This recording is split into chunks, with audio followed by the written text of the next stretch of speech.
Everyone, कैसे हैं आप लोग। तो चलिए डिस्कस करते हैं निफ्टी के बारे में कि निफ्टी में हम कैसे ट्रेड प्लान कर सकते हैं नेक्स्ट वीक के लिए। ठीक है, आज जैसा हमने डिस्कस किया था कि मार्केट की ओपनिंग जो है काफ़ी अच्छी खासी होगी, जैसा कि गिफ्ट निफ्टी रात में दिखा रहा था, मगर वो कोई एग्जीक्यूशन ही नहीं हुआ क्योंकि ओपनिंग ही नहीं वहाँ पे हुई है ना। ओपनिंग जो हुई थी वो 300 के आसपास हुई थी प्लस में। ठीक है, उसके बाद प्राइस ने फिर ये वाला गैप फिल कर दिया यहाँ पर। ठीक है, आज का जो कि रजिस्टेंस एरिया था। तो सबसे बड़ी दिक्कत यही आ रही है एनालाइज करने में, मतलब एनालाइज करने में तो दिक्कत नहीं आएगी, इसको ऐसे तो नहीं बोलेंगे, क्योंकि एनालाइज इंट्राडे में तो हो सकता है आसानी से, ऐसा भी कोई हार्ड कॉन्सेप्ट नहीं है।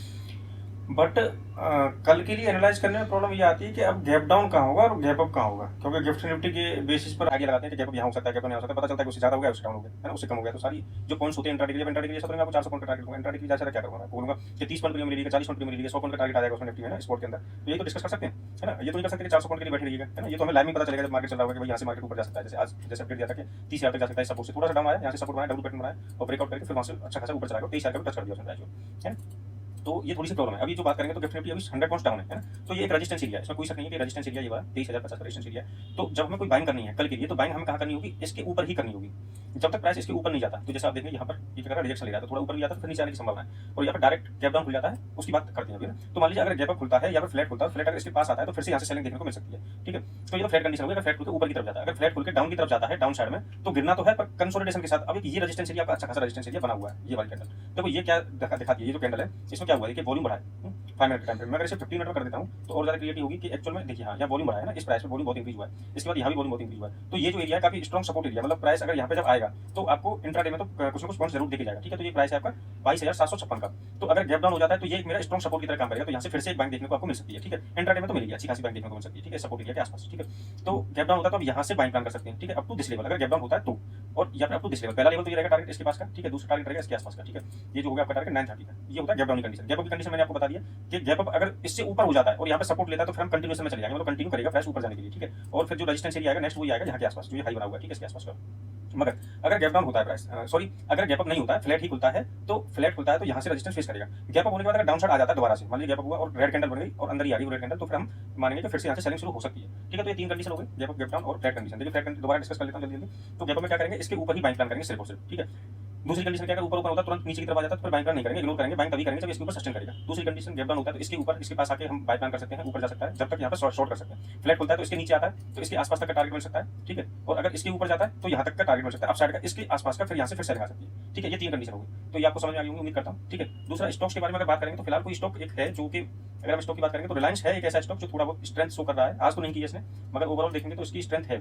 ठीक है, इसकी ओवरऑल स्ट्रेंथ है और जो है इसके टारगेट्स जो है आने वाले टाइम में कुछ हो सकता है अच्छे खासे टारगेट्स देखने को मिल जाए आपको। ठीक है, तो हम यहाँ पर अगर बाइंग भी प्लान करते हैं, कोई अपॉर्चुनिटी अगर हम यहाँ पर ढूंढते हैं तो कहाँ ढूंढ सकते हैं। देखिए ये अगर मैं यहाँ से ट्रेंड लाइन ड्रॉ करता हूँ, ठीक है, ये मेरी ट्रेंड लाइन होगी, तो अभी हम ट्रेंड लाइन के ऊपर ही। ठीक है, पहली बार ब्रेकआउट हुआ था, अब ये दूसरी बार ब्रेकआउट हुआ और वहाँ पर सस्टेन भी करता है। तो यहाँ पर क्या है कि अगर प्राइस जो है इसके हाई के ऊपर चला जाता है तो मतलब 1422 के ऊपर, या फिर ये तो दूर हो जाएगा क्योंकि हमारा स्टॉप लॉस थोड़ा बड़ा हो जाएगा। इंट्राडे के लिए इतना बड़ा स्टॉप लॉस नहीं करते हैं पर्सनली मैं बात करूँ तो क्या होगा कि अगर यहाँ से फ्लैट खुलता है ऊपर जाने की कोशिश करता है यहाँ से, तो मैं इसके एसएल को लगा के, स्टॉप लॉस को लगा के मैं यहाँ पर बाइंग प्लान कर सकता हूँ, या फिर जैसे वो ट्रेंड लाइन के नीचे आएगा तो मैं वहाँ क्लोज कर सकता हूँ, नहीं तो अपसाइड में यहाँ से देख सकता हूँ जा सकता है अपसाइड। ठीक है, तो ट्रेंड लाइन का ब्रेकआउट में से मान सकते हैं तरीके से देखा जाए। ठीक है, अभी तो पैसा डाउन साइड का डेफिनेटली दिखा रहा है, हो सकता है कि डाउन ही खुलेगा, डाउन खुलता है तो इनवैलिड हो जाएगा, ट्रेंड लाइन के नीचे खुलेगा तो इनवैलिड हो जाएगा। तो ठीक है, फिलहाल ये स्टॉक नजर में है। ठीक है, तो आप इसको अपनी वॉच लिस्ट में रख सकते हैं कल। ठीक है, तो एक स्टॉक था आपका,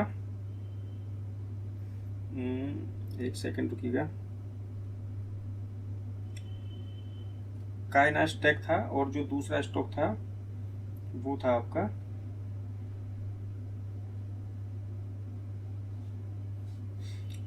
आरवीएनएल का। ठीक है, आरवीएनएल और गेल।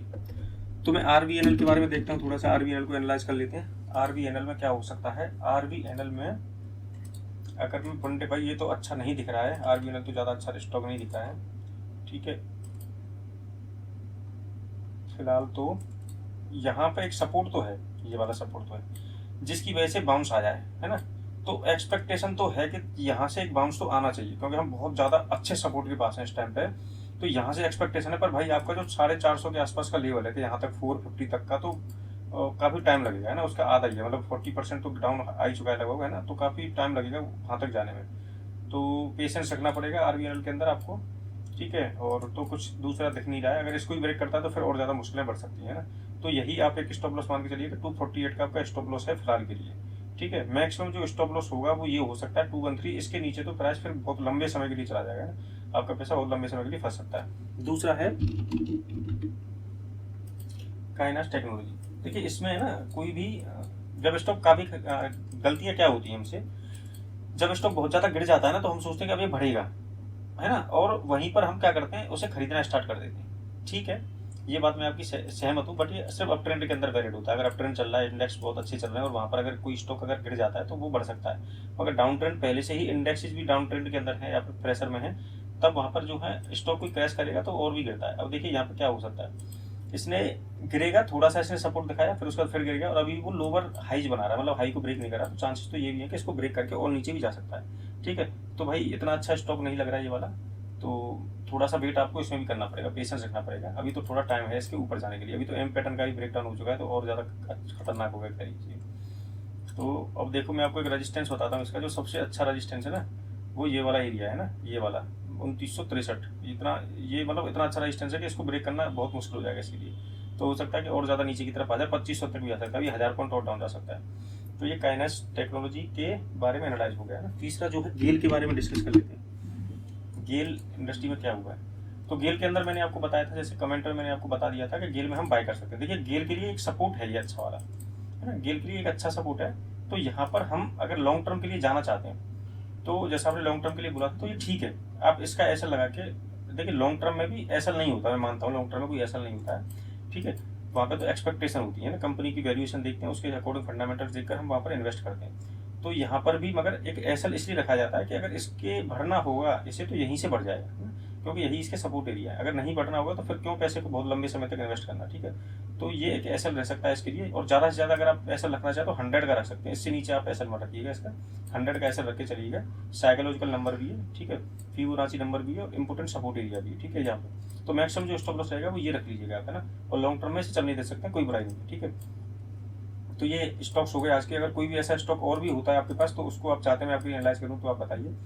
तो अगर वीडियो अच्छी लगी हो तो लाइक करके जाएं, शेयर करके जाएं और चैनल को सब्सक्राइब करें। थैंक यू सो मच, और अपना रिस्क वर्ड हमेशा फॉलो करें। बाय।